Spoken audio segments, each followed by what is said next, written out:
Hey guys, it's Ariana, Ari the dog, you already know what to call me. And I'm back with a new video. Today's video is going to be injections 101, and basically I'm just going to give you like a crash course on injections in relation to HRT. So, me personally, I've been on HRT for only 2 months. I started HRT on August 31st. I started my testosterone blockers August 31st, but I started my estrogen injections September 2nd. So I'm 2 months on HRT, and I take the injections. I've been taking injections from day one. I always knew I was going to be doing injections. I just knew it was like the best way of delivery. Like just through research, I always knew. So when I had been given the chance to actually start HRT, I had immediately asked for cyproterone acetate as my anti-androgen, which is my testosterone blocker. And then for my estrogen, I asked specifically for the injection form. HRT in general is a form of gender-affirming care for individuals who identify as transgender. The reason why HRT is a very important component of gender-affirming care is because a lot of the changes that allow people to feel gender euphoria and more aligned with their gender identity comes from hormones. The physiological changes, those come with hormones, so that's why it's seen as very crucial, because like the main differences between the two sexes are hormones. There are multiple ways of HRT administration. There's oral, which is the oral pill. There's the sublingual, where you like put it under your tongue and it goes from there. There's the gel, there's the patches, and then there's the injections. They all have different half-lives, and they all have different like transit paths. For example, the oral goes through your liver and then it gets into your blood, versus the injections and the sublingual, it goes directly into your bloodstream. With the different methods, you get different like half-lives, which means how long it lasts in your body, as well as the path it takes to get into your system. As you're doing HRT, it's very important to be doing your blood work regularly, especially in the beginning. Like with me, I had just started HRT, so I did my 3 months, like 2-3 months blood work just a while ago. I did my blood work before I started. I'm doing my blood work again in 5, 6, 7 months, that like window period. After that, it's gonna be like once a year I do my blood work once my levels are consistently stable. The reason why it's important to do your blood work and work alongside a professional is because they can assess whether or not your levels are too low or too high, and how to get them to a desired place while keeping you safe. A lot of people might choose injections for different reasons. Some of the benefits with injections is it has a half-life of 4 to 5 days, meaning you can do your injection and you don't have to do your next dose for another. Some people do it between 3 to 5 days, and I'll get into that later, but like you don't have to worry about, oh, did I take my injection today, because it's like it's not a daily thing. It's more of a weekly or multiple times. It's like a 1 to 2 times a week type thing. Whereas oral, you have to take it every day, and some people even split it, so it's like it's a lot of like, but that's one thing, just like ease, to make things easier. Another reason is because it just directly goes into your bloodstream, which means there's no like third party, i.e. the liver or anything, so it's like you're getting the most out of your estrogen. It's also the most potent, lasts in your blood longer. Another example could be like they've done the pills, they've done the patches, they've done all that, and they found that despite all that, their body isn't metabolizing those methods of delivery the best, so they do go the injection route. I will be doing a demonstration because today is actually my injection day. Hey guys, I just hope it's not too bright and I hope you can hear me. I'm just going to show you guys a quick demonstration of how I do my injection. So I have my needle.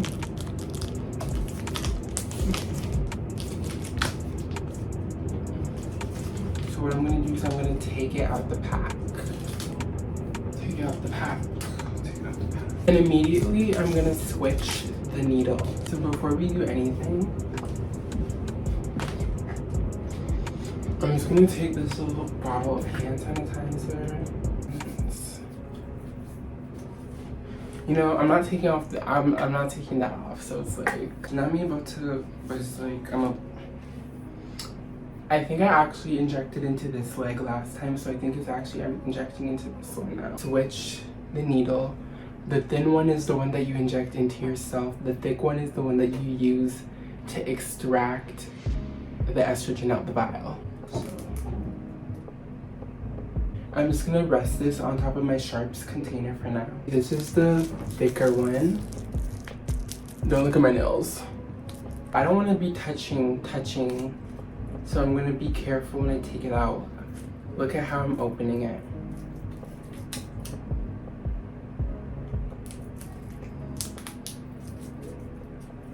See, okay, I'm gonna put that down. This is where we use to extract.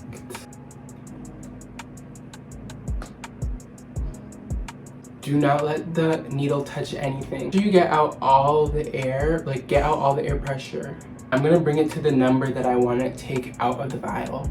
That way the pressure works in my favor. Now I can put it in.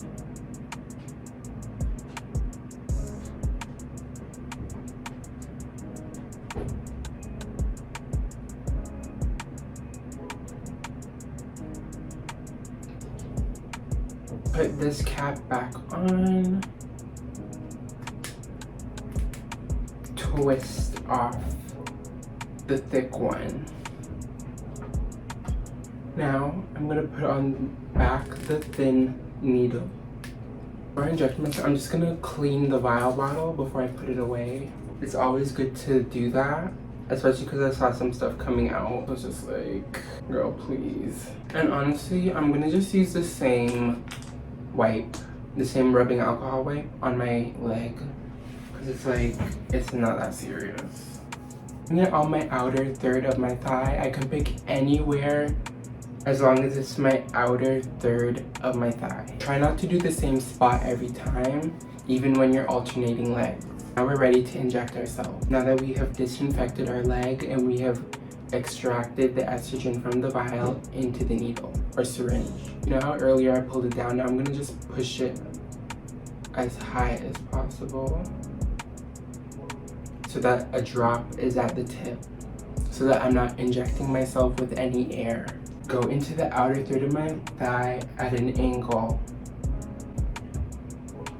Sometimes it goes in really quickly, sometimes it takes my time. Don't be afraid to take your time. You don't want to hurt yourself. Now that the needle's all the way in, I'm gonna slowly push all of the estrogen in the syringe into my thigh. It takes your time, so don't feel like you need to rush. Once you have fully injected yourself, carefully remove the needle. Put back on the cap. And put both needles, or both, into your sharps container.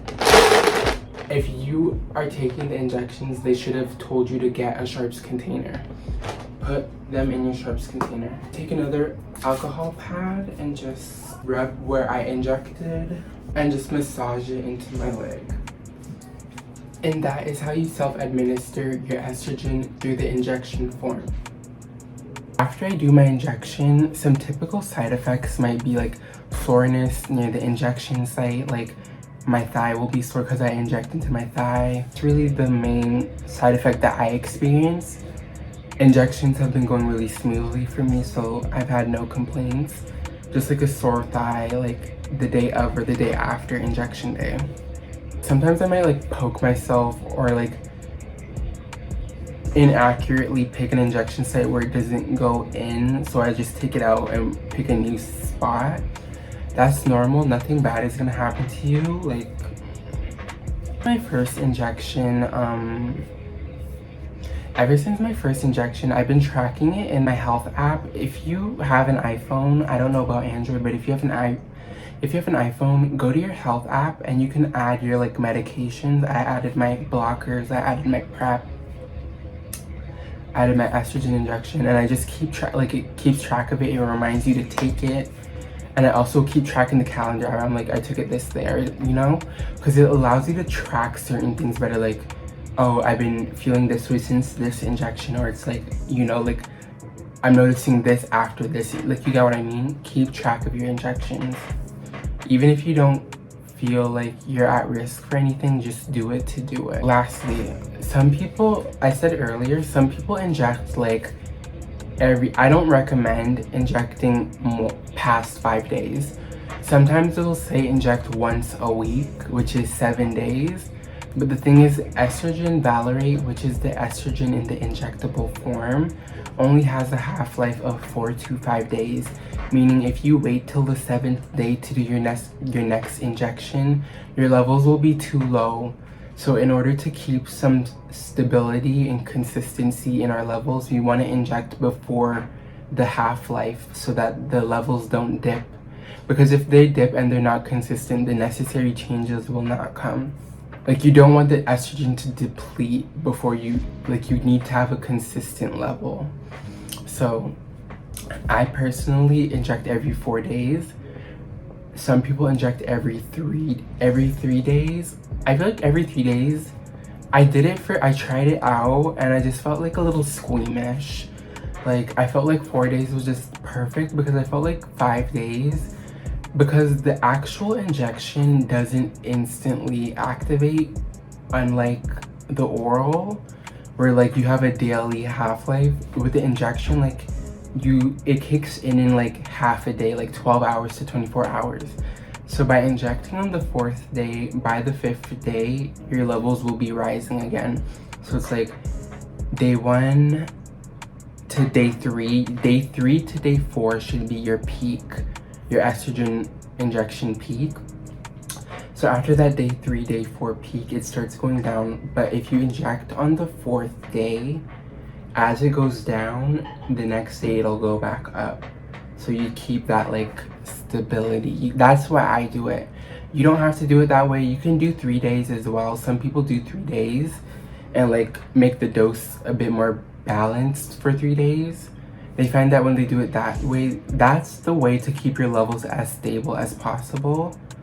I just felt like 3 days was a bit too much for me, and 5 days was too long for me, because when my levels get too low personally, I get really irritable. I get like hot flashes. I get like moody. So it's just like 4 days is perfect for me.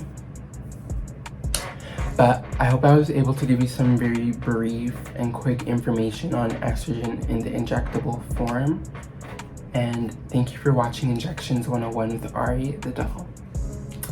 And yeah, I'm wearing my headband because it's actually Friday night, and on Friday nights I like clean all my wigs. So it's like, I didn't want y'all to see the lace because it's like I installed this last weekend. And it's time to clean my wig, and yeah. So I put on the cute little headband. But this is the new wig that I was mentioning in my other video. It's a 13x6 HD lace. I love it. I'm still learning how to like do my own hair, so like sometimes my lace might look a little crazy, but like give me a couple months and I'll figure it out. But today I'm cleaning my lace, and yeah. But thank you for watching, and the doll is offline. Bye.